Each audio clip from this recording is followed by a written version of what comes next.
ત્રિનેત્ર સાથે હું છું કશિશ। ત્રિનેત્રની શરૂઆત કરીએ તો ભાઈ રાજકોટ ભાજપનો આંતરિક વિખવાદ તો લાગે છે કે ચરમસીમાએ પહોંચી ગયો છે, કારણ કે ઉડતી ઉડતી એવી ખબર પહોંચી કે રાજકોટના મેયર અને ધારાસભ્ય વચ્ચે તું મેં થઈ ગઈ, બોલાચાલી થઈ।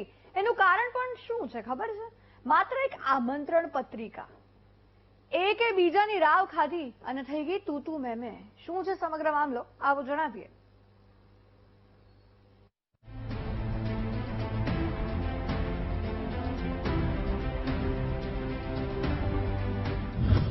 શિસ્તબદ્ધ પાર્ટીમાં આંતરિક વિખવાદ ચરમસીમાએ, આમંત્રણ પત્રિકા બની વિલન, એકે બીજાની ખાધી રાવ। વાત એમ છે કે રાજકોટ ભાજપમાં આંતરિક જૂથવાદ ફરી વકર્યો છે। રાજકોટના મેયર નયના પેઢડિયા અને ધારાસભ્ય દર્શિતા શાહ વચ્ચે તકરારથી તો કોઈ વાકેફ છે જ। બધા સામે ભલે ઓલ ઇઝ વેલના નાટકો થાય, પણ અંદર ખાને કેવો વિખવાદ છે તેનાથી બધા વાકેફ જ છે। થયું એમ કે દિવાળી કાર્નિવલના આયોજન અંગે સંકલન બેઠકમાં ચર્ચા થઈ હતી અને દિવાળી કાર્નિવલની આમંત્રણ પત્રિકામાં નામને લઈને બોલાચાલી થઈ ગઈ। બોલો, મીડિયા સાથેની ટેલિફોનિક વાતચીતમાં મેયર નયનાબેને એમ કહ્યું કે ધારાસભ્ય દર્શિતા શાહે પત્રિકામાં માત્ર પોતાનું નામ લખવા કહ્યું હતું અને અન્ય ધારાસભ્યોના નામને બાકાત રાખવા કહ્યું હતું।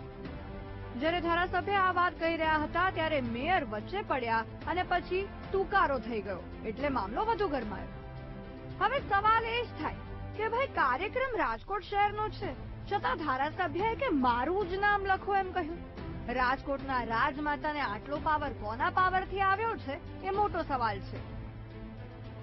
જો કે આ તું મેની ચર્ચા હવે વાયુ વેગે વહેતી થઈ ગઈ છે અને પછી જ્યારે અમે સંપર્ક સાધવાનો પ્રયાસ કર્યો ત્યારે શરૂઆતમાં તો કોઈ બોલ્યા નહીં, પણ મામલો એટલો ગરમાયો હતો કે પછી મીડિયા સામે આવી એટલે ધારાસભ્ય મેડમે શું કહ્યું સાંભળો।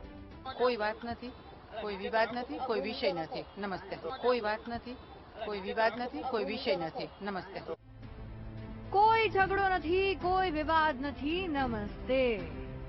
ચલો, બધા સામે તો ઓલ ઇઝ વેલ બતાવવું જ પડે, ઉપરથી ફોન આવી ગયો હશે એટલે। જોઈએ હવે કાર્નિવલમાં કોણ કોણ પહોંચે છે અને કેટલા સમય સુધી બધું ઓલ ઇઝ વેલ રહે છે।